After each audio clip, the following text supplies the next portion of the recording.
Hi hello everyone, welcome to our YouTube channel. ഇന്ന് നമുക്ക് കിഡ്സിന് വേണ്ടിയിട്ടുള്ള ഒരു അടിപൊളി ഹെയർ ബാൻഡ് ഉണ്ടാക്കിയാലോ. നമുക്ക് നേരെ വീഡിയോയിലോട്ട് പോകാം. അതിനായിട്ട് നമുക്ക് ആദ്യം വേണ്ടത് ഇതുപോലുള്ള ഒരു സ്ട്രൈറ്റ് പീസാണ് കേട്ടോ. ഞാനിവിടെ 3 ഇഞ്ച് വീതിയിലാണ് ക്ലോത്ത് എടുത്തിരിക്കുന്നത്. ഇനി നീളം എടുക്കുമ്പോൾ ഹെഡ് റൗണ്ടിനേക്കാളും ഇരട്ടിയെങ്കിലും എടുക്കാൻ വേണ്ടി ശ്രദ്ധിക്കണം കേട്ടോ. എങ്കിലാണ് ഫ്രില്ലായിട്ട് ഇങ്ങനെ ചുരുങ്ങി കിടക്കുമ്പോൾ കാണാൻ ഭംഗി ഉണ്ടാവുള്ളൂ. അപ്പോൾ എനിക്ക് കിട്ടിയ ഹെഡ് റൗണ്ട് 16 ഇഞ്ചാണ്. അപ്പോൾ ഞാനിവിടെ ഒരു 36 ഇഞ്ച് നീളത്തിലാണ് ഈ ഒരു ക്ലോത്ത് എടുത്തിരിക്കുന്നത്. ഇനി നമുക്ക് വേണ്ടത് എലാസ്റ്റിക്കാണ്. അപ്പോൾ ഞാനിവിടെ 1 ഇഞ്ച് വീതിയിലുള്ള എലാസ്റ്റിക്കാണ് എടുത്തിരിക്കുന്നത്. ഇനി അതിൻ്റെ നീളം ഞാൻ ഹെഡ് റൗണ്ടിൽ നിന്നും 2 ഇഞ്ച് മൈനസ് ചെയ്തിട്ട് ഒരു 14 ഇഞ്ച് എടുത്തിട്ടുണ്ട്. ഇനി ബോ ഉണ്ടാക്കാൻ വേണ്ടിയിട്ട് ഞാൻ ഇതുപോലുള്ളൊരു പീസ് എടുത്തിട്ടുണ്ട്. ഇതിൻ്റെ വീതി 6 ഇഞ്ചും നീളം 8 ഇഞ്ചാണ് കേട്ടോ വരുന്നത്. നിങ്ങൾക്ക് വലിയ ബോ വേണമെങ്കിൽ ഇതിനേക്കാളും അളവ് കൂട്ടിയിട്ട് എടുക്കാം. അപ്പോൾ ഞാനിവിടെ ചെറിയൊരു ബോയാണ് ഉണ്ടാക്കുന്നത്. ഇനി നമുക്ക് ഈ പീസിനെ ഇതുപോലെ സെൻറ്റർ ഒന്ന് മടക്കിയിട്ട് സൈഡിലൂടെ ഒരു സ്റ്റിച്ച് ഇട്ട് കൊടുക്കാം. എലാസ്റ്റിക് ഇതിൻ്റെ ഉള്ളിലൂടെ കയറുന്ന രൂപത്തിൽ വേണം സ്റ്റിച്ച് ഇട്ട് കൊടുക്കാനായിട്ട്. ഒരു 1/2 ഇഞ്ച് ഗ്യാപ്പ് വിട്ടിട്ട് നമുക്ക് ഒരു സ്റ്റിച്ച് ഇട്ട് കൊടുക്കാം കേട്ടോ. എങ്കിലാണ് എലാസ്റ്റിക് ഉള്ളിലേക്ക് കയറുള്ളൂ. അപ്പോൾ അതാ ഞാനിവിടെ സ്റ്റിച്ച് ചെയ്തെടുത്തിട്ടുണ്ട്. ഇനി നമുക്ക് ഈ സൈഡിലുള്ള ബാലൻസ് പീസൊക്കെ ഒന്ന് കട്ട് ചെയ്ത് കളയാം. കട്ട് ചെയ്ത ശേഷം ഈ പീസിനെ നമുക്ക് നല്ല വശത്തേക്ക് മറിച്ചെടുക്കാം. ഞാനിതുപോലെ ചെറിയൊരു സ്ക്രൂ ഡ്രൈവർ ഉപയോഗിച്ചിട്ടാണ് മറിച്ചെടുക്കുന്നത് കേട്ടോ. ഈർക്കിളിയാണെങ്കിൽ കുറച്ചുകൂടി എളുപ്പത്തിൽ നമുക്ക് കിട്ടുന്നതായിരിക്കും. അപ്പോൾ ഇത് മുഴുവനായിട്ട് ഇതുപോലെ നമുക്ക് നല്ല വശത്തേക്ക് മറിച്ചിട്ടെടുക്കാം. നിങ്ങൾ ആദ്യമായിട്ടാണ് നമ്മുടെ ചാനൽ കാണുന്നതെങ്കിൽ പ്ലീസ് ചാനൽ ഒന്ന് കയറി നോക്കണേ. ഇഷ്ടപ്പെടുകയാണെങ്കിൽ ചാനൽ ഒന്ന് സബ്സ്ക്രൈബ് ചെയ്യുക. കൂടെ തന്നെ അതിൻ്റെ തൊട്ടപ്പുറത്തൊരു ബെൽ ബട്ടൺ വരും. അതിൽ ഓൾ തന്നെ മറക്കാതെ പ്രസ് ചെയ്യണമെങ്കിൽ നമ്മളിടുന്ന വീഡിയോസിൻ്റെ നോട്ടിഫിക്കേഷൻ നിങ്ങൾക്ക് മുടങ്ങാതെ ലഭിക്കുന്നതായിരിക്കും. അപ്പോൾ ഈ ഒരു ഹെയർ ബാൻഡ് നമ്മൾ 10 മാസം പ്രായമുള്ള കുട്ടിക്ക് പട്ടുപാവാടയ്ക്ക് മാച്ചിങ് ആയിട്ടാണ് കേട്ടോ ചെയ്യുന്നത്. ഞാനിവിടെ നല്ല വശത്തേക്ക് മറിച്ചിട്ട് എടുത്തിട്ടുണ്ട്. ഇനി ആ സ്റ്റിച്ച് സെൻറ്ററിലേക്ക് വരുന്ന രൂപത്തിന് നമുക്ക് ഇതൊന്ന് നല്ല രീതിക്ക് അയൺ ചെയ്ത് കൊടുക്കാം കേട്ടോ. അയൺ ചെയ്ത ശേഷം നമുക്ക് ഈ എലാസ്റ്റിക് ഇതുപോലെ ഒരു സേഫ്റ്റി പിൻ ഉപയോഗിച്ച് ഇതിൻ്റെ ഉള്ളിലേക്ക് ഇട്ട് കൊടുക്കാം. ഞാൻ നേരത്തെ പറഞ്ഞതുപോലെ എലാസ്റ്റിക് ഉള്ളിലേക്ക് കയറുന്ന രൂപത്തിൽ വേണം നമ്മൾ സൈഡിലൂടെ സ്റ്റിച്ചിട്ട് എടുക്കാനായിട്ട്. അപ്പോൾ ഞാനിതാ ഒരു അറ്റത്തു നിന്ന് ഇതുപോലെ ഉള്ളിലേക്ക് ഇട്ട് കൊടുക്കുന്നുണ്ട്.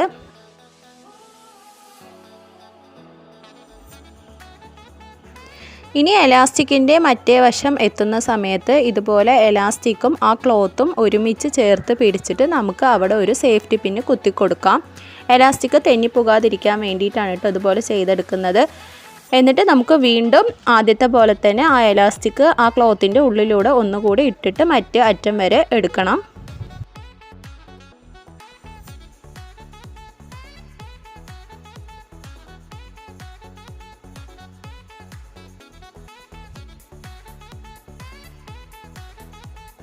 അപ്പോൾ അതാ ഞാനിവിടെ മറ്റേ അറ്റം വരെ ഇതുപോലെ എലാസ്റ്റിക് ആക്കി എടുത്തിട്ടുണ്ട്. ഇനി നമുക്ക് നേരത്തെ സേഫ്റ്റി പിന്ന് കുത്തി വെച്ചിരിക്കുന്ന എലാസ്റ്റിക്കിൻ്റെ ഭാഗവും നമ്മൾ ഈ അറ്റത്ത് കൊണ്ടുവന്നിരിക്കുന്ന എലാസ്റ്റിക്കിൻ്റെ ഭാഗവും 2 അറ്റങ്ങളും തമ്മിൽ നമുക്കൊന്ന് കെട്ടിട്ട് കൊടുക്കാം. ഒരു എലാസ്റ്റിക്കിൻ്റെ മുകളിൽ മറ്റേ എലാസ്റ്റിക് വരുന്ന രൂപത്തിൽ വെച്ചിട്ട് വേണം നല്ല രീതിക്കൊന്ന് കെട്ടിട്ട് കൊടുക്കാനായിട്ട്.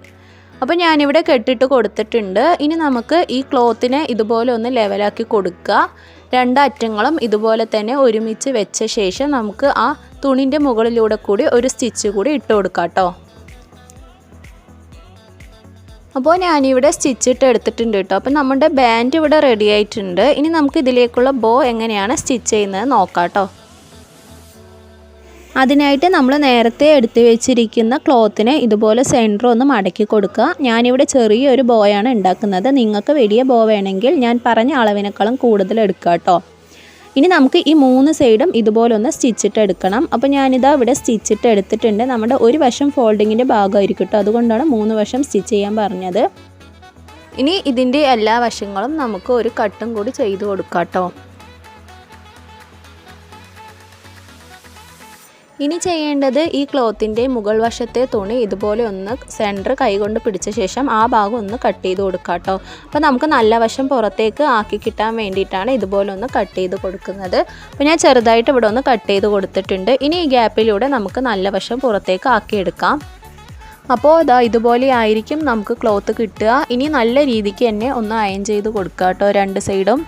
ഇനി ഇതാ ഈ സ്ക്രീനിൽ കാണുന്നത് പോലെ നമുക്ക് ക്ലോത്തിനെ ഒന്ന് അടക്കിയെടുക്കണം കേട്ടോ. അപ്പോൾ ഒരു ഫ്ലവറിൻ്റെ ഷേപ്പിൽ, അതായത് ഒരു ബോൻ്റെ ഷേപ്പിൽ കിട്ടുന്നത് പോലെ ഫ്രണ്ടിലേക്കും ബാക്കിലേക്കും ഇങ്ങനെ മടക്കി കൊടുക്കുക കേട്ടോ. ഇനി അതിൻ്റെ സെൻറ്റർ ഇതുപോലെ ഒന്ന് ചേർത്ത് പിടിക്കുക. എല്ലാ ക്ലോത്തുകളും ഒരേ ലെവലിൽ വരുന്ന രൂപത്തിൽ നല്ല ടൈറ്റായിട്ട് തന്നെ പിടിക്കുക. ഇനി ഇതുപോലെ ഒരു ക്ലോത്ത് ഉപയോഗിച്ച് നല്ല രീതിക്ക് തന്നെ നമുക്ക് കെട്ടിട്ട് കൊടുക്കണം. നല്ല ടൈറ്റായിട്ട് തന്നെ 2 കെട്ടിട്ട് കൊടുക്കുക കേട്ടോ.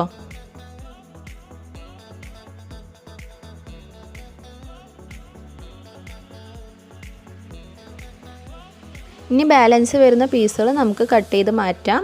ഇനി എല്ലാ വശങ്ങളും ഒരേ രീതിക്ക് ലെവൽ ചെയ്ത് കൊടുക്കുക കേട്ടോ. ഒരു ബോൻ്റെ ഷേപ്പിൽ വരുന്നത് പോലെ എല്ലാ വശങ്ങളും ഒരേപോലെ അഡ്ജസ്റ്റ് ചെയ്യണമെങ്കിൽ അങ്ങോട്ടും ഇങ്ങോട്ടൊക്കെ വലിച്ചിട്ട് നമുക്ക് നല്ല രീതിക്ക് തന്നെ ഒന്ന് ഫിനിഷ് ചെയ്തെടുക്കണം.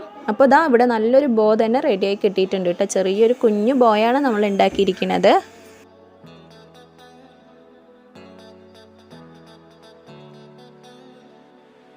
ഇനി ഇത് നമുക്ക് ബാൻഡിലേക്ക് അറ്റാച്ച് ചെയ്യാം. അറ്റാച്ച് ചെയ്യുന്ന സമയത്ത് ബാൻഡിൻ്റെ സ്റ്റിച്ച് ചെയ്ത ഭാഗത്ത് വേണം ഈ ബോ കൊണ്ടുവന്ന് വെക്കാനായിട്ട്. അല്ലെങ്കിൽ ആ സ്റ്റിച്ച് ചെയ്ത ഭാഗം നമുക്ക് വേറൊരു വശത്തായിട്ട് കാണാൻ പറ്റും കേട്ടോ. അപ്പോൾ അതങ്ങനെ കാണാതിരിക്കാൻ വേണ്ടിയിട്ടാണ് നമ്മൾ ഇങ്ങനെ തന്നെ ചെയ്തെടുക്കുന്നത്. അപ്പോൾ ഞാനിവിടെ ഗ്ലൂ ഗണ്ണ് ഉപയോഗിച്ച് നല്ല രീതിക്ക് തന്നെ ഒന്ന് ഒട്ടിച്ചു കൊടുക്കുന്നുണ്ട്. നിങ്ങൾക്ക് കൈകൊണ്ട് തുന്നിക്കൊടുക്കണമെങ്കിൽ അങ്ങനെയും ചെയ്യാം കേട്ടോ. അപ്പോൾ ഞാനിതാ ഇവിടെ ഒട്ടിച്ചു കൊടുക്കാനാണ് പോകുന്നത്.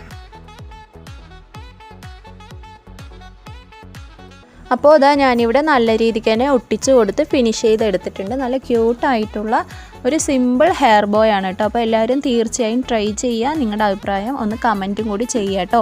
ചാനൽ ഇതുവരെയും സബ്സ്ക്രൈബ് ചെയ്യാത്ത കൂട്ടുകാരുണ്ടെങ്കിൽ പ്ലീസ് ചാനൽ ഒന്ന് കയറി സബ്സ്ക്രൈബ് ചെയ്ത് നമ്മളെ കൂടെ ഒന്ന് സപ്പോർട്ട് ചെയ്യണേ. അപ്പോൾ വീഡിയോ എല്ലാവർക്കും ഉപകാരപ്രദമായി എന്ന് വിചാരിക്കുന്നു. അപ്പോൾ നമ്മുടെ വീഡിയോക്ക് ലൈക്ക് ചെയ്യാനും ഷെയർ ചെയ്യാനും മറക്കരുത്. അപ്പോൾ ഓണം സ്പെഷ്യലായിട്ട് നമ്മൾ കസ്റ്റമൈസ്ഡ് ആയിട്ട് ചെയ്തിട്ടുള്ള പട്ടുപാവാടയ്ക്ക് വേണ്ടിയിട്ട് മാച്ചിങ് ആയിട്ടുള്ള ഹെയർ ബോയ് ആണ് കേട്ടോ. അപ്പോൾ ആ ബ്ലൗസിൻ്റെ കട്ടിങ് വീഡിയോ നമ്മൾ ഇന്നലെ ചാനലിൽ ഇട്ടിട്ടുണ്ടായിരുന്നു. കാണാത്തവർക്ക് വേണ്ടി ഡിസ്ക്രിപ്ഷനിൽ ഞാൻ ലിങ്ക് കൊടുക്കാം, അതുപോലെ ഐ ബട്ടണിലും കൊടുക്കാം കേട്ടോ. അപ്പോൾ ഇതാ ഈ ഒരു ഡ്രസ്സിന് മാച്ചിങ് ആയിട്ടാണ് കേട്ടോ നമ്മൾ ചെയ്തിരിക്കുന്നത്. ഈ ബ്ലൗസിൻ്റെ കട്ടിങ്ങും സ്റ്റിച്ചിങ്ങും വീഡിയോ ആണ് നമ്മൾ ചാനലിൽ ഇട്ടിട്ടുള്ളത്. സ്കേർട്ടിൻ്റെ 2 വീഡിയോ നമ്മൾ എക്സ്ട്രാ മുമ്പ് ഇട്ടിട്ടുണ്ട്. അത് കാണാത്തവർ ഒന്ന് കാണണേ. അപ്പോൾ മറ്റൊരു വീഡിയോ ആയിട്ട് നമുക്ക് കാണാം. Thanks for watching. അസ്സലാമു അലൈക്കും.